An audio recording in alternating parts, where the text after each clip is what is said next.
स्वागत है आपका पॉजिटिव इनबॉक्स हिंदी चैनल पर। इस चैनल पर आपको नई नई और दिलचस्प कहानियाँ मिलती हैं। अगर आप पहली बार इस चैनल पर आए हैं तो चैनल को सब्सक्राइब कर लीजिए और वीडियो अच्छी लगे तो कमेंट और लाइक करना बिल्कुल मत भूलिएगा। ये बात बहुत ही पुरानी है, जब राजस्थान के एक नगर में दो व्यापारी रहते थे। एक का नाम था पुरुषोत्तम और दूसरे का नाम था मनोहर। दोनों व्यापार के सिलसिले में अक्सर दूसरे शहरों में जाया करते थे। वे दोनों अपना सामान ऊंटों पर लादते और फिर अलग अलग शहरों में जाकर उन्हें बेचते। वहां से वापसी में वे लोग सस्ते दामों पर तरह तरह की बेशकीमती चीजें लाते। ये दोनों व्यापारी बचपन के दोस्त थे, लेकिन दोनों का स्वभाव एक दूसरे से बिल्कुल अलग था। इस बार जब वे लोग व्यापार के सिलसिले में अपने नगर से निकले तो उनके साथ और भी कई व्यापारी थे। वे सभी लोग अपना माल ऊंटों पर लाद कर ले जा रहे थे। दूसरे शहर में पहुंचकर सभी ने अपना अपना माल बेचा। जिनमें से कई व्यापारी आगे के सफर पर निकल गए। वो बेचे हुए माल से जो रकम मिली थी उससे नया माल खरीदना चाहते थे। मनोहर और पुरुषोत्तम भी व्यापारियों के काफिले के साथ आगे जाना चाहते थे, मगर फिर उन दोनों को वापस लौटने का फैसला करना पड़ा, क्योंकि जब वे घर से निकले थे तब पुरुषोत्तम की पत्नी बहुत ही बीमार थी और मनोहर अपने दोस्त को अकेला छोड़कर व्यापारियों के काफिले के साथ अकेला आगे नहीं जाना चाहता था। अब वापसी में उन दोनों के साथ कुछ ऐसा होने जा रहा था जो उन दोनों की जिंदगियों को बदल देने वाला था। दोनों ने अपनी वापसी का सफर शुरू किया। वे दोनों चाहते थे कि दोपहर होने से पहले पहले वो अपनी काफी यात्रा पूरी कर लें, क्योंकि दोपहर के समय रेगिस्तान से गुजरना बड़ा ही मुश्किल हो जाएगा। रेत तंदूर की तरह गर्म हो जाती थी और फिर रेगिस्तान में आंधी और तूफान का डर भी रहता था। यही सोचकर वो दोनों बहुत ही तेजी से सफर कर रहे थे। दोपहर होने से पहले वे दोनों काफी सफर तय कर चुके थे। चलते चलते पुरुषोत्तम ने आवाज दी कि हमें अब रुकना चाहिए ताकि हम और हमारे ऊंट कुछ देर तक आराम कर सकें। नजदीक ही मुझे कुछ पेड़ दिखाई दे रहे हैं, वहीं पर जाकर हमें आराम करना चाहिए। उसके बाद ही हम अपनी यात्रा शुरू करेंगे। मनोहर ने अपने दोस्त की बात मान ली और फिर वे पास के ही एक पेड़ के नीचे आराम करने लगे। उन्होंने खाना खाया, पानी पिया और उन्होंने अपने ऊंटों को भी आराम करने के लिए वहां पर बांध दिया। अब वे दोनों आपस में बातें करने लगे। मनोहर ना चाहते हुए भी अपने लालच को छिपा ना सका। वो पुरुषोत्तम से कहने लगा, मेरे दोस्त, तुम 5000 अशर्फियों का माल लेकर आए थे और तुमने 5000 अशर्फियां कमा ली, लेकिन मैं सिर्फ 2000 अशर्फियां ही कमा सका। मुझे बड़ा अफसोस है कि मैं व्यापारियों के काफिले के साथ आगे ना जा सका, जिसकी वजह तुम हो। अगर हम लोग यहाँ से भी कुछ माल खरीद कर आगे के सफर पर निकल जाते तो हमें और भी ज्यादा मुनाफा होता। पुरुषोत्तम ने अपने दोस्त की बात सुनी तो कहने लगा, मेरे दोस्त, तुम्हें भगवान का धन्यवाद करना चाहिए। तुम सिर्फ 1000 अशर्फियों का माल लेकर आए थे और अब तुम्हारे पास 3000 अशर्फियां हैं। ये तो एक बहुत ही अच्छा सौदा है। लेकिन मनोहर अपना लालच छिपा नहीं पा रहा था। वो बोला, काश मैं 3000 अशर्फियों की बजाय 10,000 अशर्फियां कमा कर वापिस जाता। और फिर वे दोनों सोने के लिए लेट गए। पुरुषोत्तम कुछ ही देर के बाद खर्राटे लेने लगा, लेकिन मनोहर से नींद कोसों दूर थी।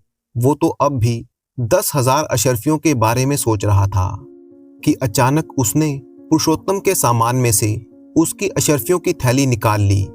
फिर उसने नींद में डूबे हुए अपने दोस्त के चेहरे को देखा तो उसके दिल में ये विचार आया कि मनोहर, तुझे लालच ने अंधा कर दिया है। ये तेरा बचपन का दोस्त है, तू क्या इसके साथ बेईमानी करेगा? नहीं नहीं, ये मैं नहीं कर सकता। ऐसा विचार आते ही उसने थैली को वापस पुरुषोत्तम के सामान में रख दिया कि तभी मनोहर ने पुरुषोत्तम के ऊंट को तड़पता हुआ देखा, क्योंकि उसे एक जहरीले सांप ने काट लिया था। मनोहर ने उसी समय अपने दोस्त को जगाया, लेकिन बहुत देर हो चुकी थी। अब मजबूरन उन दोनों को एक ही ऊंट पर सफर करना था और तभी रेगिस्तान में धीरे धीरे हवा चलनी शुरू हो गई, जैसे ये हवा किसी तूफान का संकेत थी। मनोहर बोला, हमें जल्द से जल्द यहाँ से निकल जाना चाहिए, कहीं ऐसा ना हो कि हम लोग आंधी में फंस जाएं। पुरुषोत्तम ने कहा, मेरे दोस्त, ये तुम क्या नासमझी की बातें कर रहे हो? भला आंधी तूफान का हम रेगिस्तान में सामना कैसे करेंगे? हमें तूफान के थमने का इंतजार करना चाहिए और उसके बाद ही अपना सफर शुरू करना चाहिए। लेकिन मनोहर तो जिद पर अड़ा था और फिर आखिरकार पुरुषोत्तम ने मनोहर की बात मान ली। उन दोनों ने अभी थोड़ा ही फासला तय किया था कि तेज आंधी चलने लगी।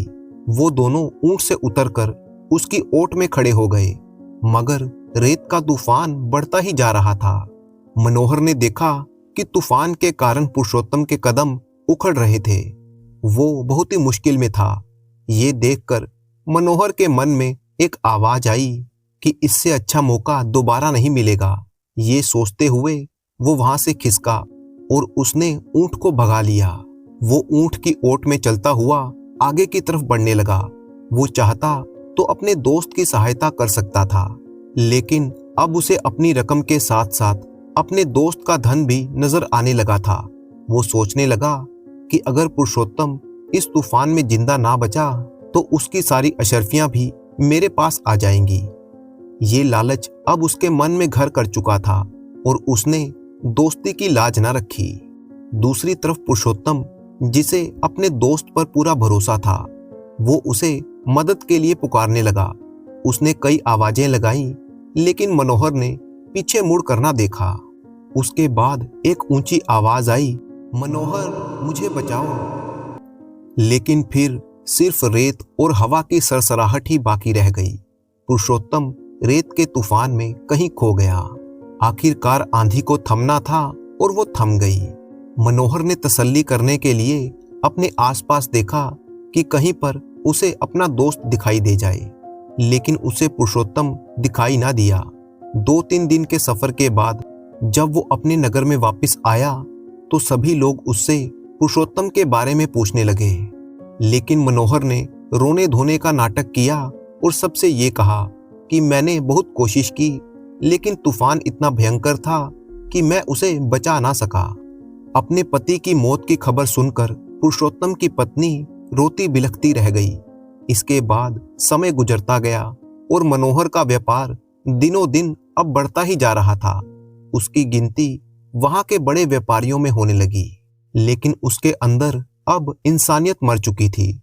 इसीलिए ना तो उसने फिर कभी मनोहर की पत्नी या फिर उसके बच्चों की कोई खबर ली। वो तो सिर्फ पैसा कमाने की हवस में दिन रात लगा रहता। अपने व्यापार को बढ़ाने के लिए वो हमेशा एक शहर से दूसरे शहर जाता रहता। एक दिन उसने दूसरे नगर जाकर बहुत से बेशकीमती रेशम के थान, सोने चांदी के बर्तन और भी कई बहुमूल्य वस्तुएं खरीदी और वापस अपने शहर की तरफ चलने लगा। उसके काफिले में अब और भी कई व्यापारी थे। इसी दौरान राजस्थान के उस नगर में एक बदहवास आदमी दाखिल हुआ। उसने मैले कुचैले कपड़े पहने हुए थे। वो बेहाल सा दिखाई देता था। वो आदमी गिरता पड़ता हुआ एक घर के सामने जा रुका। उसने दरवाजे पर दस्तक दी तो अंदर से किसी औरत ने कांपती हुई आवाज में पूछा कि बाहर कौन है। जब उस औरत को कोई जवाब ना मिला तो उसने दरवाजा खोल दिया। वो बाहर खड़े हुए आदमी को देखकर दंग रह गई। वो हैरान होकर पूछने लगी, पुरुषोत्तम, क्या ये तुम हो? उस बेहाल आदमी ने बड़ी ही कमजोर सी आवाज में कहा, हाँ, ये मैं हूं। और फिर वो दोनों फूट फूट कर रोने लगे। कुछ देर तक आराम करने के बाद पुरुषोत्तम की पत्नी ने पूछा कि यह सब कैसे हुआ? मनोहर ने तो हमसे कहा था कि तुम तूफान में मर चुके हो। तब पुरुषोत्तम ने बड़े ही भरे हुए गले से कहा, क्या बताऊं, बस दोस्त बेईमान हो गया था। उसकी नीयत खराब हो गई थी। इसके बाद उसने सारा माजरा अपनी पत्नी को कह सुनाया। वो कहने लगा कि मनोहर ने मुझे उस तूफान में छोड़ दिया था, लेकिन भगवान की ऐसी कृपा हुई कि वहां से गुजरते हुए एक काफिले ने मेरी सहायता की और वे लोग मुझे अपने साथ ले गए। जब मेरी हालत कुछ ठीक हुई तो मैं वापस अपने शहर लौट आया। जब उसकी पत्नी को सारी सच्चाई मालूम हुई तो वो गुस्से में आकर कहने लगी, वो कमीना मनोहर इसी शहर में रहता है। अभी तो वो व्यापार के सिलसिले में बाहर गया है। जब वो वापस आएगा तो आप उससे एक एक पाई वसूल करना। लेकिन पुरुषोत्तम कहने लगा, उसने बेईमानी की, लेकिन मेरे दिल में बदले की भावना नहीं है, और तुम भी इस बात को किसी और से मत कहना। मैं नहीं चाहता कि मेरा दोस्त बदनाम हो जाए। मुझे अपने ईश्वर पर भरोसा है, वो इस बात का इंसाफ जरूर करेगा। दूसरी तरफ मनोहर अपने बड़े काफिले के साथ रेगिस्तान को पार कर रहा था। उसका काफिला कीमती सामानों से लदा हुआ था। जब वो एक दूसरे शहर में पहुंचा तो उसने सारा माल बड़े ही अच्छे मुनाफे पर बेच दिया। वो अपने काफिले को लेकर आगे के शहर की तरफ रवाना हो गया। मनोहर को और भी ज्यादा मुनाफा हुआ और उसका नाम अब बड़े बड़े व्यापारियों की जुबान पर था। अब उसने वापस अपने नगर आने का फैसला किया। वापसी के लिए उसने बहुत ही बेशकीमती चीजें खरीदी, जैसे रेशम के थान, सोने चांदी के बर्तन और भी कई बेशकीमती सामान, जिसे वो अपने नगर में वापस जाकर मुनाफे पर बेचना चाहता था। उसका सामान अब 5 की बजाय 30 ऊंटों पर लदा हुआ था। जब उसने वापसी का सफर शुरू किया तो वो अनजान था कि उसके साथ क्या होने वाला है। दूसरी तरफ पुरुषोत्तम ने अपने दिल में गुस्से और बदले की भावना की बजाय खुद को संभाला। उसके घर में जो भी सामान बचा था उसे बेचकर अपना कारोबार शुरू किया। भगवान की ऐसी कृपा हुई कि उसके व्यापार की खूब तरक्की हुई। जल्दी ही वो इस लायक बन गया कि वो भी दूसरे शहरों में जाकर अपना माल खरीदता और बेचता। जबकि उसका बेईमान दोस्त मनोहर अब वापसी के सफर पर निकल चुका था। उसका काफिला अपनी यात्रा पर आगे बढ़ता जा रहा था। जब रात हुई तो उन्होंने वहीं पर तंबू गाड़कर आराम करने का सोचा। दिन भर की थकान के कारण सबको नींद आ गई, लेकिन मनोहर को तो उस रात ऐसे ख्याल आ रहे थे जैसे कुछ होने वाला हो। लेकिन उसने अपने इन विचारों को एक तरफ झटका और आराम की नींद सो गया। रात के समय जब काफिले के लोग गहरी नींद में सो रहे थे कि तभी लुटेरों के एक गिरोह ने उनके काफिले पर हमला कर दिया। ये लुटेरे रेगिस्तान के रास्तों पर जाने वाले राहगीरों को लूटा करते थे और ये बहुत ही बेरहम थे। लुटेरों ने काफिले पर हल्ला बोल दिया। मनोहर और उसके साथियों को संभलने का मौका तक नहीं मिला। जब हमला खत्म हुआ तो मनोहर और उसके साथी जमीन पर हैरान और परेशान पड़े थे। वे लोग जख्मी थे। काफिले का सारा सामान लूट चुका था, यहाँ तक कि ऊंट और घोड़े भी छीन लिए गए थे। मनोहर, जो कि अपने दोस्त के साथ धोखाधड़ी करके आगे बढ़ रहा था, अब खुद बेहाल हो चुका था। वो जख्मी हालत में रेगिस्तान में पड़ा हुआ था। जब उसने अपने लोगों की ऐसी हालत देखी तो उसके दिमाग में अपने दोस्त पुरुषोत्तम की यादें ताजा हो गई। उसे पुरुषोत्तम की आंखों में वो दर्द और बेबसी नजर आई जिसका सामना आज वो खुद कर रहा था। वो अपने लुटे पिटे काफिले के साथ घर वापस नहीं जाना चाहता था। ना ही उसके पास अब माल था और ना ही अच्छी सेहत। वो अपना सब कुछ खो बैठा था। इसके साथ साथ उसके पास जो दूसरे व्यापारियों का माल था वो भी जाता रहा। अब वो कर्ज की चक्की में फंस चुका था। उसने अपने साथियों से कहा कि मैं ऐसी हालत में अब शहर वापस नहीं जाना चाहता। तुम लोग चले जाओ, मैं बाद में वापस लौटूंगा। और फिर उसने रेगिस्तान में अपना सफर शुरू कर दिया। वो एक दूसरे शहर गुलाब नगर की तरफ निकल गया। उसकी हालत अब बहुत ही बदतर हो चुकी थी। उसके घमंड और लालच ने उसे कहीं का नहीं छोड़ा था। अब वह गुलाब नगर की सड़कों पर एक भिखारी की जिंदगी जीने पर मजबूर था। हर रात उसे कोई ना कोई ऐसा बुरा सपना आता जिसकी वजह से वो चौंक कर उठ जाता। एक दिन वह खुद से कहने लगा, मनोहर, अपने दोस्त पुरुषोत्तम की पत्नी को सब कुछ सच सच बता दे, उससे माफी मांग ले। अगर वो तुझे माफ करेगी तभी तेरे मन को शांति मिलेगी। लेकिन पुरुषोत्तम की पत्नी का सामना करने की अब उसमें हिम्मत ना थी। एक दिन की बात है, जब वह गुलाब नगर शहर में बैठा हुआ भीख मांग रहा था कि अचानक उसे कुछ भीड़ और कुछ चहल पहल सी नजर आई। एक बहुत बड़ा व्यापारी अपनी पूरी शानो शौकत के साथ बाजार में चला जा रहा था और गरीबों और भिखारियों को वो दान दे रहा था। मनोहर भी उस व्यापारी की तरफ बढ़ा ताकि उसे भी भीख में कुछ मिल सके, लेकिन उस व्यापारी को देखते ही वो चौंक कर रह गया। उसने देखा कि वो अमीर व्यापारी कोई और नहीं बल्कि उसका दोस्त पुरुषोत्तम था। वही दोस्त जिसे मनोहर ने तूफान में अकेला छोड़ दिया था। मनोहर ने शर्म से अपनी नजरें झुका ली और चादर से अपना मुंह ढक लिया। वो सोच रहा था कि पुरुषोत्तम उसे बिना पहचाने ही निकल जाए, लेकिन पुरुषोत्तम तो एक नेकदिल इंसान था। उसने अपने दोस्त को पहचान लिया। वो फौरन मनोहर के पास आया और अपने दोस्त की ऐसी दयनीय हालत देखकर पुरुषोत्तम का दिल पिघल गया। उसके ऐसे फटे हाल देखकर पुरुषोत्तम की आंखों से आंसू बहने लगे। उसने मनोहर से कोई शिकायत नहीं की, बस चुपचाप यूं ही खड़ा हुआ उसे देखता रहा। मनोहर शर्म के मारे उसके कदमों में गिर गया और माफी मांगने लगा। पुरुषोत्तम ने अपने दोस्त को सहारा देकर खड़ा किया और उसे अपने गले लगा लिया। जब वो दोनों वापस अपने शहर में पहुंचे तो पुरुषोत्तम ने अपने दोस्त मनोहर की मदद की ताकि वो दोबारा से अपने पैरों पर खड़ा हो सके। उसने तो अपने दोस्त मनोहर को दिल से माफ कर दिया था, क्योंकि उसके दिल में दया और करुणा थी। वो जानता था कि लालच और घमंड की आग में जलने वाला इंसान कभी जिंदगी में कामयाब नहीं हो सकता। मनोहर को भी अपने कर्मों पर बहुत ही पछतावा था। इस घटना के बाद उसकी पूरी जिंदगी बदल गई। अब वो एक ईमानदार और मेहनती इंसान था। धीरे धीरे समय बीता। अब पुरुषोत्तम अपनी उम्र के उस पड़ाव पर पहुंच गया जब अपने व्यापार के लिए लंबे लंबे सफर पर जाना उसे परेशान करने लगा। इसीलिए उसने अपने शहर में एक बड़ी सी दुकान खोल ली और उसी में व्यापार करने लगा। पुरुषोत्तम के घर के पास एक विधवा स्त्री रहती थी जिसके 2 बेटे थे। एक दिन वो औरत पुरुषोत्तम के पास आई और अपने बेटों को पुरुषोत्तम के पास नौकरी पर रखने की प्रार्थना करने लगी। पुरुषोत्तम को उस औरत पर दया आ गई और उसने उसके दोनों बेटों को अपनी दुकान पर रख लिया। उन लड़कों के नाम आनंद और मोहन थे। दोनों लड़के बड़े ही मेहनती और ईमानदार थे। वो दुकान के काम में पुरुषोत्तम का हाथ बटाने लगे।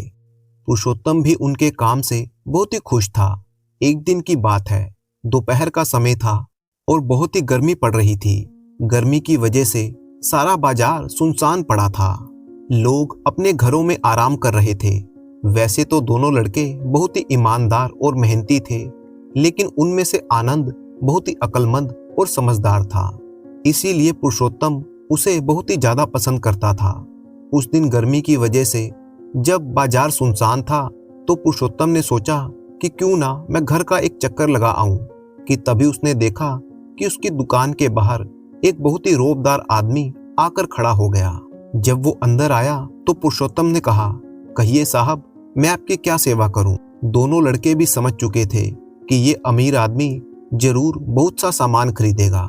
उस आदमी ने कहा, मेरा नाम गौहर सौदागर है, मैं सुल्तानपुर से आया हूँ। इस बार सुल्तानपुर में बारिश बहुत ही कम हुई है, वहाँ फसल पैदा नहीं हो सकी। इसी वजह से मुझे इतनी दूर आपके पास आना पड़ा। मुझे किसी ने बताया था कि आप एक बहुत ही ईमानदार व्यापारी हैं। मुझे बहुत ही ज्यादा मात्रा में अनाज, दालें और गुड़ चाहिए। उसकी बातें सुनकर पुरुषोत्तम बहुत ही खुश हुआ और बोला कि ईश्वर की कृपा से मेरे पास हर तरह का सामान मौजूद है। आप बताइए कि आपको क्या क्या चाहिए। सौदागर ने कहा, मैं अपने साथ 6 ऊंट लेकर आया हूँ। अब बस आप समझ जाइए कि मुझे कितना सामान चाहिए। उसकी बातें सुनकर पुरुषोत्तम हैरान रह गया। जब उसने दुकान से बाहर झांका तो बाहर सच में 6 ऊंट खड़े थे और उनकी रस्सियां नौकरों ने थाम रखी थी। पुरुषोत्तम बोला, बताइए मैं आपके लिए क्या क्या सामान निकलवा दूं। सौदागर ने सामान बताना शुरू किया और पुरुषोत्तम ने उन सभी चीजों को लिख लिया।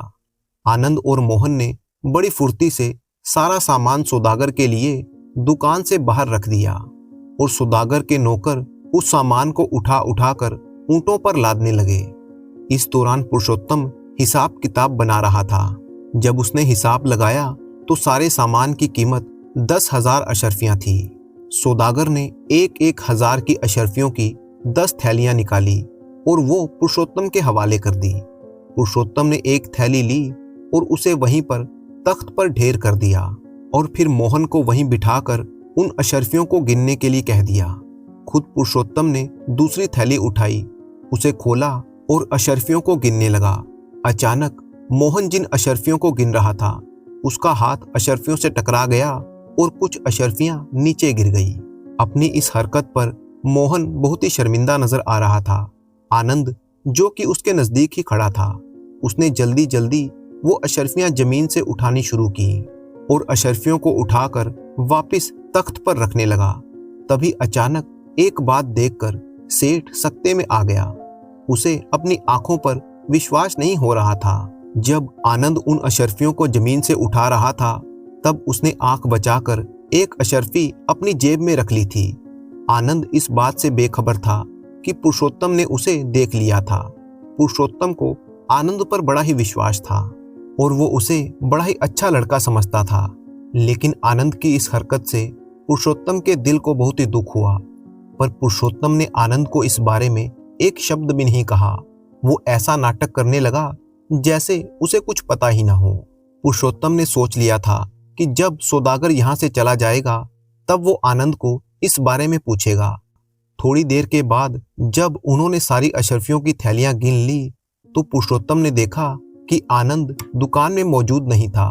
पुरुषोत्तम के दिमाग में आया कि आनंद शायद उस एक अशर्फी को कहीं पर छिपाने के लिए चला गया है। एक बार फिर से पुरुषोत्तम को आनंद की वो हरकत याद आई और उसे आनंद पर गुस्सा आने लगा। अब पुरुषोत्तम की दुकान का सारा सामान लगभग खाली हो चुका था और सामान को वहां पर मौजूद ऊंटों पर लाद दिया गया था। सामान लादते हुए सौदागर के नौकर अब थक चुके थे। पुरुषोत्तम ने उन सभी को शरबत पिलाया।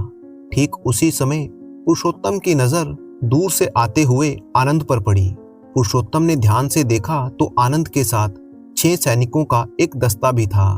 थोड़ी देर के बाद जब वे सब लोग दुकान में पहुंच गए तो आनंद ने सौदागर की तरफ इशारा करते हुए सिपाहियों से कहा कि यही है वो आदमी जिसके बारे में मैंने कोतवाल साहब को बताया था। सिपाहियों ने सौदागर को अपनी गिरफ्त में ले लिया। ये सब देखकर पुरुषोत्तम बहुत ही परेशान हो गया। उसने बड़े गुस्से से कहा, आनंद, ये क्या बदतमीजी है? ये एक सौदागर हैं और इनके साथ ऐसी हरकत नहीं की जा सकती। आनंद ने बड़ी ही नरमी से कहा, मालिक, अभी आपको सब कुछ पता चल जाएगा। सिपाहियों को देखकर सौदागर के चारों नौकर भी अब घबरा गए थे। सौदागर, जो कि गुस्से में लाल हो चुका था, उसने आनंद को फटकारते हुए कहा, लड़के, तू जानता नहीं मैं कौन हूँ। मैं तुझे छोड़ूंगा नहीं। इस बेइज्जती का बदला मैं जरूर लूंगा। उसकी बात सुनकर आनंद बिल्कुल नहीं घबराया और कहने लगा कि अब तुम्हारी जालसाजी की सारी पोल खुल चुकी है। तुम धोखा देकर मेरे मालिक को तबाह करना चाहते थे। असली माल खरीदकर तुम इन्हें नकली अशर्फियां दे रहे थे। पुरुषोत्तम ने जब ये बात सुनी तो उसने सौदागर की दी हुई थैलियों में से एक अशर्फी निकालकर उसे जमीन में घिसना शुरू किया। वो ये देखकर हैरान रह गया कि अशर्फी का सोने जैसा रंग उतर रहा था और अंदर से पीतल नजर आने लगा। पुरुषोत्तम ने इसी तरह से कई अशर्फियां जमीन पर घिस कर देखी और वो सारी अशर्फियां भी नकली थी। ये देखकर सौदागर घबरा गया और सिपाहियों की गिरफ्त से छूटने की कोशिश करने लगा, लेकिन वो ऐसा कर ना सका। इधर सिपाहियों ने नौकरों से कहकर पुरुषोत्तम का सारा माल उसकी दुकान में वापस रखवा दिया और फिर सौदागर और उसके साथियों को गिरफ्तार करके अपने साथ ले गए। वो सिपाही उन नकली अशर्फियों की थैलियों को भी अपने साथ ले गए ताकि उन अशर्फियों को वो न्याय अधिकारी के सामने पेश कर सकें। ये सब हंगामा देखकर आसपास के लोग वहां पर जमा हो गए। जब उन्होंने पूछा तो सारी घटना के बारे में पुरुषोत्तम ने उन्हें विस्तार से बता दिया। पुरुषोत्तम अब खुश था कि वो एक धोखा खाने से बच गया। जब लोगों का शोर कुछ कम हुआ तो उसने बड़े ही प्यार से आनंद को अपने पास बिठाया और कहने लगा, आनंद, जब तुमने एक अशर्फी छुपाकर अपनी जेब में रख ली थी तब मैंने देख लिया था और मुझे तुम्हारी इस हरकत पर बहुत ही गुस्सा आया था, लेकिन मुझे अब पता चला कि तुम चोर नहीं थे। तुमने जो कुछ भी किया मेरे फायदे के लिए किया। आनंद ने मुस्कुराते हुए कहा कि ईश्वर का धन्यवाद है कि मेरी बेगुनाही साबित हो गई। बात असल में यह है कि जब मोहन का हाथ लगने पर अशर्फियां जमीन पर गिरी थी तब उनमें से ठन्न की आवाज हुई थी। मुझे अच्छी तरह पता है कि तांबे और पीतल के सिक्के गिरने पर ऐसी आवाज आती है, परंतु जब अशर्फी जमीन पर गिरती है तो कुछ अलग आवाज होती है। यूं लगता है जैसे किसी ने कोई पत्थर फर्श पर ठक करके गिरा दिया हो।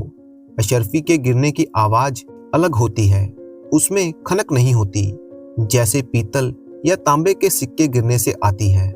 मैंने अशर्फियों के नीचे गिरने की आवाज सुनी तो मुझे शक हो गया। मैंने सबकी आंख बचाकर एक अशर्फी रखी और बाहर निकल गया। मैं एक कोने में बैठकर उस अशर्फी को जमीन में घिसकर देखने लगा तो उसमें से पीतल दिखाई दिया, जबकि असली अशर्फी तो शुद्ध सोने की होती है। उन्हें कितना भी घिसो उनका पीलापन कभी खत्म नहीं होता। मैं उसी वक्त समझ गया था कि ये आदमी कोई धोखेबाज है जो आपको ठगने के इरादे से यहाँ पर आया है। और उसके बाद मैं भागा भागा कोतवाल साहब के पास पहुंच गया। उन्हें सारी बात बताई तो उन्होंने बड़े ही ध्यान से मेरी बात सुनी, फिर मुझे शाबाशी दी और अपने कुछ सिपाही मेरे साथ भेज दिए।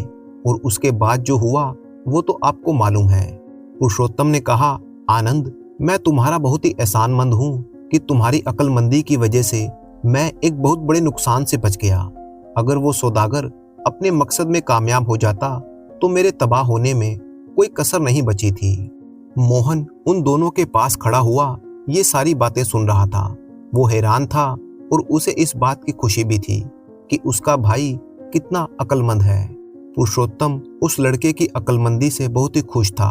उसने आनंद से माफी मांगी और इस खुशी के मौके पर उसने दोनों लड़कों को 10-10 आने दिए और कहने लगा कि अगले हफ्ते मेला शुरू होने वाला है। तुम दोनों इन पैसों से मेले में घूमना, खूब मजे करना। दोनों लड़के बहुत ही खुश थे। अब पुरुषोत्तम ने ये फैसला कर लिया था कि वो इन लड़कों को हमेशा के लिए अपनी दुकान पर रख लेगा। और फिर ऐसा ही हुआ। अब पुरुषोत्तम उन दोनों के साथ नौकर की तरह नहीं बल्कि अपने बेटों की तरह पेश आता था। समय गुजरता गया और वो दोनों लड़के भी व्यापार करने में माहिर हो गए। पुरुषोत्तम ने उन्हें अपना व्यापार करने का तरीका समझा दिया। दिन बीते, अब वो दोनों भी पुरुषोत्तम के साथ मिलकर शहर के बड़े व्यापारी बन चुके थे। तो दोस्तों, मुझे पूरी उम्मीद है कि आपको ये कहानी बहुत ही अच्छी लगी होगी। तो वीडियो को लाइक कीजिए, चैनल को सब्सक्राइब कीजिए। इसके साथ ही अपने अच्छे अच्छे कमेंट करना बिल्कुल मत भूलिएगा। कमेंट बॉक्स में अपना नाम और अपने शहर का नाम भी लिखें। तो मिलते हैं आपसे किसी अगली कहानी में। तब तक के लिए अपने दोस्त राणा मंजीत सिंह को अनुमति दीजिए। कहानी पूरी सुनने के लिए आपका बहुत बहुत धन्यवाद।